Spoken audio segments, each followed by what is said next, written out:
it was a complete fantasy land. Every word that came out, I couldn't even watch. The final episode or final day of the convention, I just couldn't watch it. After watching Barack the night before, I lost an entire night's worth of sleep because I was so agitated and worked up about the complete lies that Barack continued to spew during his and doggone well he doesn't like Hillary Clinton. He doesn't really like the way that she does anything, and yet here he just spewed out whatever he needed to do. Why? Because he knows she is going to be the best person to carry on his legacy of turning America into a third world country.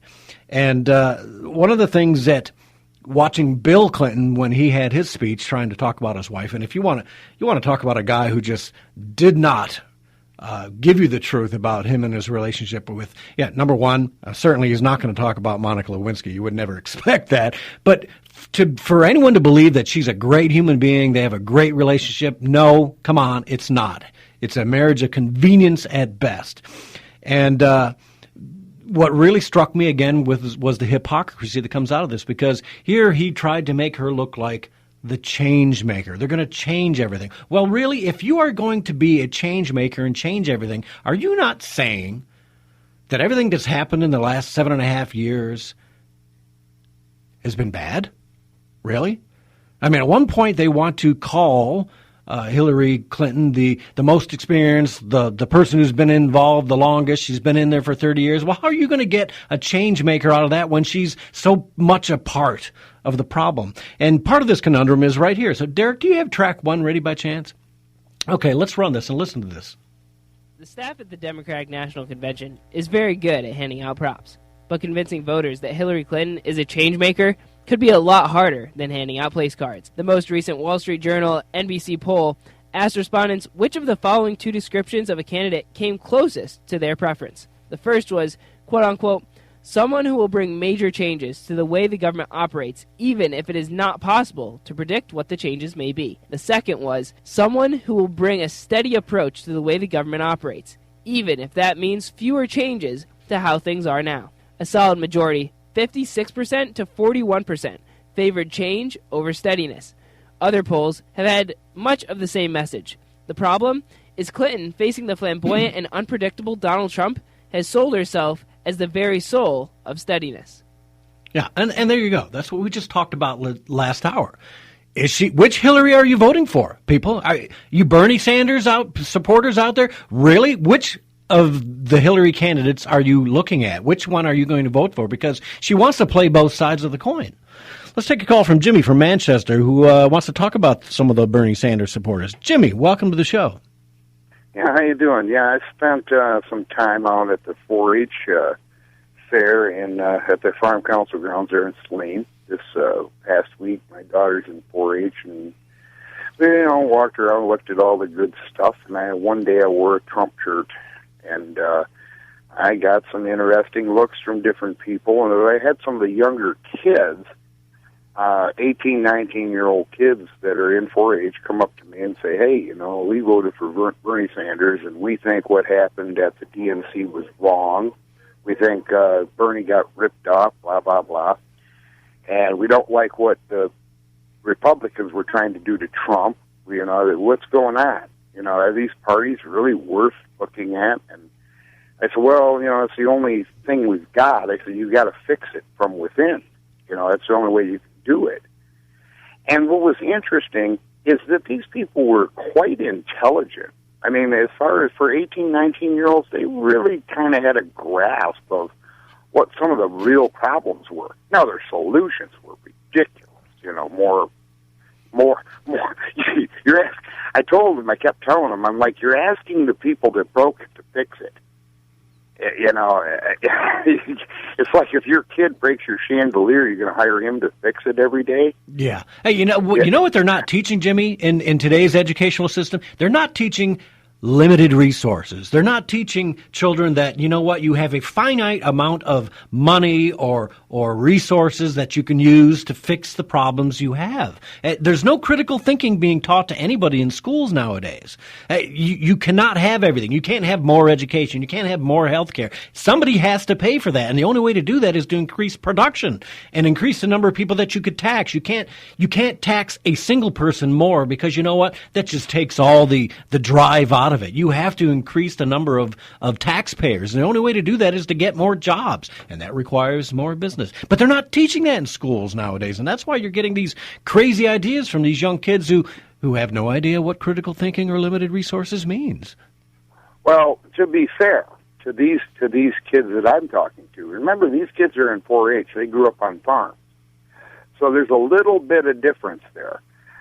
They kind of understand competition, and they really do realize. And what the problem is that they don't see regulation as bad. When I was able to have a discussion with them and actually explain to them, look, you got a mom and pop farm organization that's breaking some rule, the EPA rule. They don't even know they're doing it, but they're breaking it. And the EPA steps in, charges them $1 million fine, and they're out of business because even if they sell everything, they don't have $1 million. And so then you go to Monsanto, and they're doing twice what this little company was doing, and the fine's $1 million. Well, by dumping all of that stuff, they made $30-40 million.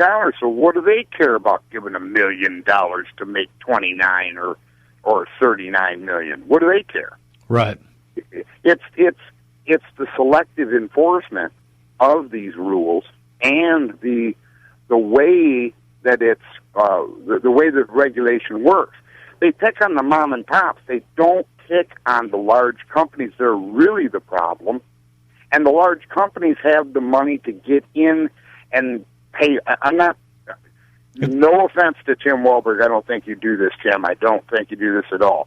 But you have had these people come up to you, I know you have, and offer you, hey, what about this? And you vote this way. And I know he's had that happen. I'm not saying he doesn't. I don't think he does. Actually, I think Tim is. No, that happens to anyone running for office. Because you remember, Jimmy, when I ran for state senate, I immediately began getting contacts and calls and letters from every special interest you can imagine. And you wanted to get a donation for your campaign. They wanted you to jump on right there and answer their questionnaires the way they expected to, or you got nothing. Now, of course, I was just honest with them and gave my answers the way I wanted to. And you know what? I never got a dime from anybody. You never got any money. Not one. I had no special interest money when I ran for state senate. Why? Because I was honest. I'm like, hell no, I'm not going to do that for you. What are you, out of your mind? I completely disagree with you on that. But I think, so what you're saying is at least these kids that are, and I don't know that these kids are average, because if you're raised on a farm, you're going to be probably a pretty smart for critical thinking skills anyway. Yeah, these kids are bright. They're also voting for Trump. Yeah. It's going to be their first election. They're actually going to vote for Trump because. So they're seeing the corruptness on both sides, because that's what it is. It's no longer the Republicans and the Democrats. It's the Republicrats or the Democans. You know what I mean? They're all the one. It's all those guys that are establishment yoo-hoos in there taking America for a ride, and that's what they're doing. The special interests and the lobbyists on K Street and Wall Street are just controlling Washington, D.C. And so those of us who are not wealthy enough to have a lobbyist are losing out. I mean, we're just being taken advantage of. That's where that crony capitalism comes in. Exactly, and no offense to our Italian friends out there, but instead of calling them the Republicrats and Demopublicans, how about just call them the Cervezes and the Gambinos? I mean, it's the mob. Yeah, it's the Washington mob. Yeah. They took what the mob did back in the 1920s, 30s, 40s, 50s, 60s, 70s, and they just basically became that and suppressed the other. Because they were like, oh, well, they spend all their time buying us. We already own it. Oh, let's just do that then, Yeah. We'll just beat them out. Just amazing. Just amazing. Well, Jimmy, I want to thank you for all the work you've done. I heard you taught me something earlier on Linda's show when I heard you say when you don't not fill in a blank, make sure you go down, write in, abstain, and mark that. I had never thought about that before, and now it makes sense to me because you're exactly right. Somebody can fill that in. If there's a recount, right, or if they're going to do something else, they can just fill it in, and you'll never know. How would you know? You've already turned in your ballot. How would you know? Yeah. How would you know? Because they don't know whose ballot it is anyway. Yeah. They're standing there counting these ballots, and they're like, whoa, there's a bunch of undervotes right here, and we want this guy to be the regent here at U of M, so we'll just, vote for him on every one of these undervotes. Yeah, you know what I've done on some of those when there's a question for me, and I'm right or wrong, this is what I did. When I wasn't sure, voting for a regent or some smaller position that really didn't affect me, I kind of went Libertarian Party just because I'm like, well, he's Libertarian. He's going to be smaller government. He's not going to screw me, hopefully. And so that's where I would throw my vote to the Libertarians on those issues that I didn't know. When in doubt, I went Libertarian, right? I was right or wrong. That's what I did. Yeah, that's a good idea. I'm voting for Rod Steele, and that's the only region I'm going to vote for. So I'm going to have to abstain on the rest of them. Yeah. And make sure that you do that because what you're doing is you are not opening it up to fraud down the road. Yeah. And you are also stopping someone from challenging your ballot for being an undervote because they can do that if they see it. Okay. So you have to, you're saving you're actually going to save your township money if that ballot, if there's somebody at the end that doesn't, challenge that. It lets those ladies get home at a decent hour. Right. All right. Well, that's good stuff, Jimmy. I thank you so much, and appreciate all the work you do as a delegate and everything else. So, thank you so much, and give us a holler. Absolutely. I'm on my way out the door to do some more, pounding the pavement for some people here in Manchester. Okay, great. Well, thank you, Jimmy. Appreciate it. Have a good one. Yeah, you too. All right. Take care. Let's take a call from Walter in Belleville. Walter, how are you? Hey, my man. Hey, I'd like to make a comment. Something that slipped my mind. I was talking to Dave wrong earlier during the week. I know the Democrats, as you already know, they come up with every propaganda lie you can think of. The tactics of Hitler and all the other dictators. Yep. With continuous lies upon lies, lies plus lies equal lies, as we know. And you noticed on the first night of that I would call the Devil's Convention. Devil seance convention, all 4 nights. That's exactly what it is. It was birthed out of the pits of hell, by the way. Anyway, I noticed they got a new liar they added to the list. And I hope people don't take me wrong or yourself. And I don't put down a certain person because of physical inabilities. I hope you know where I'm going with this. But I noticed they put a handicapped liar up there. The girl, you remember the girl that was in the, now I'm not talking about a handicap, I do not put down people's handicaps. But they will use everything they can to further Satan's cause through their Democratic Party. They tried to. That was in the wheelchair. So I think she was cerebral palsy. She gave a little speech. Yeah. Yeah, I tell you what, though, Walter, when you compared it to the Republican convention, I think the diversity of speakers at the Republican convention was as good, if not better, than anything I saw at the Democratic convention. We had the amazing girl that opened the Republican convention with the national anthem was a blind girl that had cerebral palsy, and she rocked it. Her voice was something phenomenal. She ought to be on one of those singing shows that are so popular now. She was really good. I don't remember her name off the top of my head, but she was awesome. We had Sheriff Clark at the Republican convention, so we had the whole 9 yards when it comes to diversity at the Republican convention. When you looked at the two of them, I think they were just as diverse on either side, Like I said, well, that is so true, and the difference is, one handicapped person was a liar, and the other one was telling the truth, and that's not. And like I said, I don't put down the handicap, but I'm talking in principle. Yeah.